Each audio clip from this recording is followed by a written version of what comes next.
Our fourth and final finalist just finished her season with the William Smith swim team. She worked closely with pitch mentor Chrissy Bennett West, William Smith alumni who is assistant principal and special education teacher in the Canandaigua School District. Mimi Mahoney has developed Connectable Arts. Please welcome Mimi to the stage for our last pitch of the evening.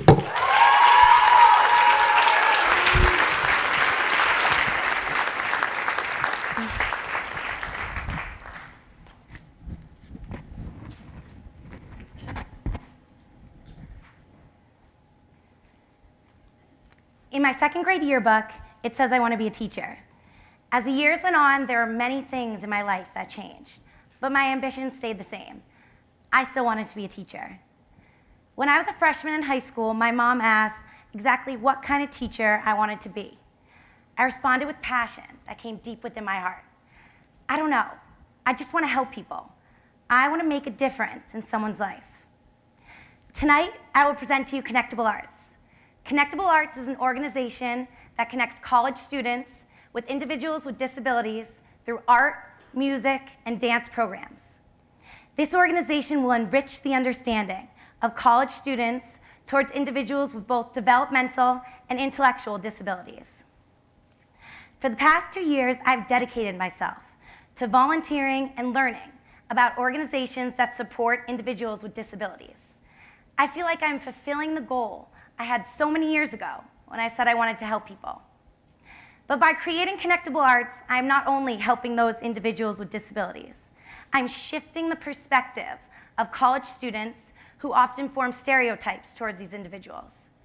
I will make a difference in both of these populations' lives.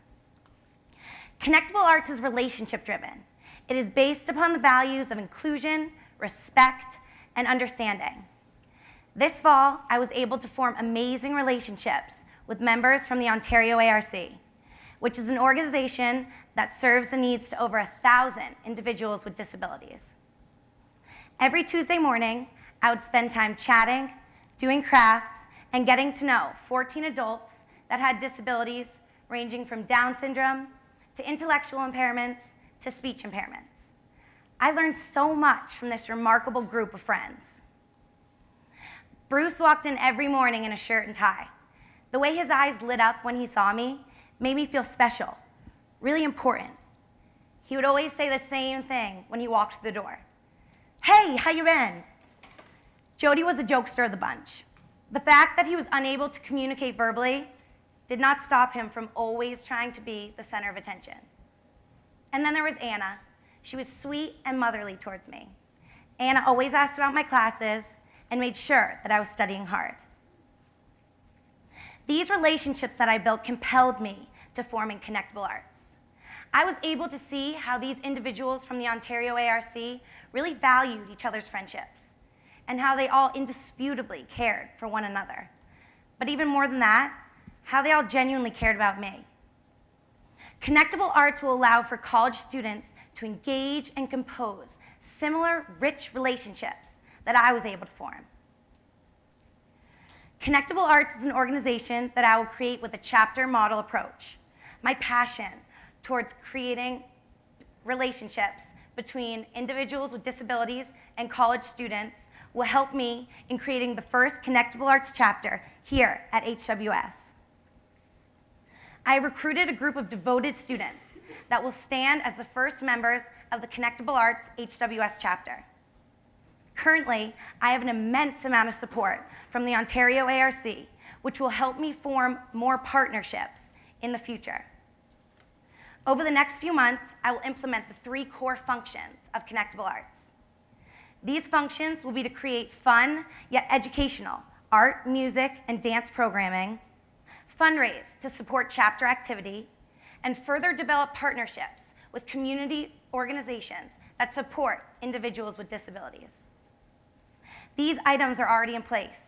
What I need now is the funding so we can move forward. The Connectable Arts HWS chapter will serve as a pilot. Each chapter will receive a stipend of $500 along with a toolkit of information about how to start up a successful Connectable Arts chapter. Within the toolkit, each chapter will be provided with training on the art, music, and dance programs, marketing techniques, a structure for how to spend the stipend, and forms of assessment and evaluation of the programs. Because all campuses are different, each chapter will be encouraged to adapt the toolkit in ways which will allow for success at that institution. My role as founder of Connectable Arts will be to solidify the organization's programs and establish a growing chapter base. I will work to provide a list of potential organizations in each chapter area that we can partner with. As a Boston native, I plan to grow the next Connectable Arts chapters in the New England area after I return home from my May 2014 graduation. I am currently in contact with several colleges that are interested in having Connectable Arts programs on their campus. Our goal is to have Connectable Arts chapters successfully running at HWS as well as 3 other schools in the New England area by the spring semester of 2015. This grant is essential for us to move forward.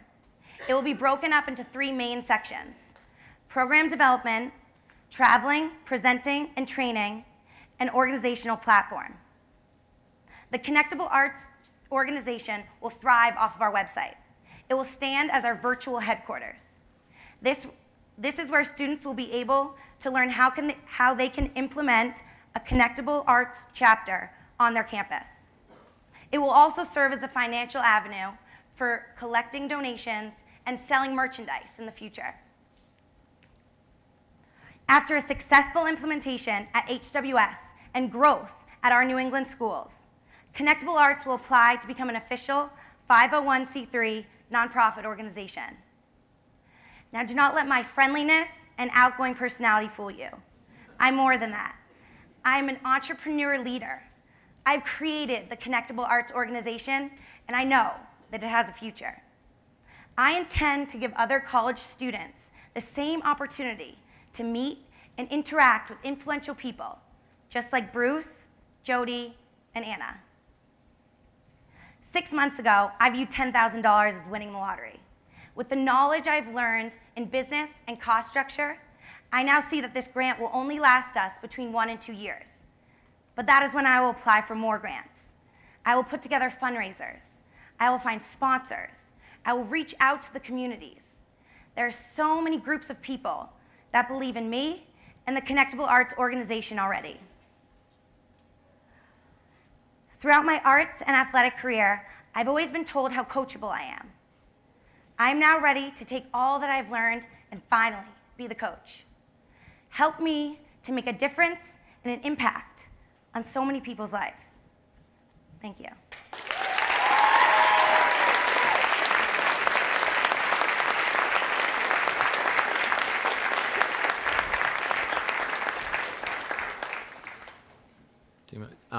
So since I didn't get to ask a question the last one, I'm starting this one. Mimi, that was great, and I can tell that you have a lot of passion about it. I've actually had 2 siblings with special needs, and I know how important this would be. But it's a little unclear to me if you already started a chapter at HWS and how many students are interested in doing this. So does your passion translate into a larger student body? That's a good question. This fall, I put together a festival for athletes and members of the dance program, as well as I reached out to other students to get involved. And I partnered with the Ontario ARC, who brought members from not only the Ontario community, but other communities outside of Geneva, with members that attend ARC programs as well as Special Olympics programs. I put together the entire festival based solely off of donations, and I attended 2 meetings, 2 5-minute meetings, where I went to 2 large groups of students and pitched to them my idea of bringing these 2 communities together. Not thinking I would receive so much positive feedback, there were over 100 HWS students alone, both male and female, both athletes, non-athletes, that came and signed up and engaged in this program. So with that background, along with extensive research I've done, I know that people or college students will participate in these programs. Are there any similar organizations that you've researched that can help you or that you can learn from? One of the reasons I created Connectable Arts was because so often there was one program or one event that would happen every couple of years that would bring these two communities together. Connectable Arts allows for programs that will be run throughout the entire year. And at the end of the year, there will be a ceremony or a showcase where all the participants in the program will be able to show off their art, music, and dance routines or artwork. So that's what really makes us stand out. There are organizations that serve to the needs of disabilities and are really supportive of normal people connecting with individuals with disabilities, not college students. Connectable Arts stands out because it connects college students with individuals with disability. First of all, I think it's a commendable cause. It's an amazing thing you're trying to accomplish here. I like your idea of your labor force being college students. You don't think you have a lot of spare time when you're in college. Only 20 years later, you realize you've got about 80% of the day free. So I think it's a great thing for college students to get involved in. Thank you. And certainly your labor is free, and that's a good thing. Thank you. Yeah. Thank you.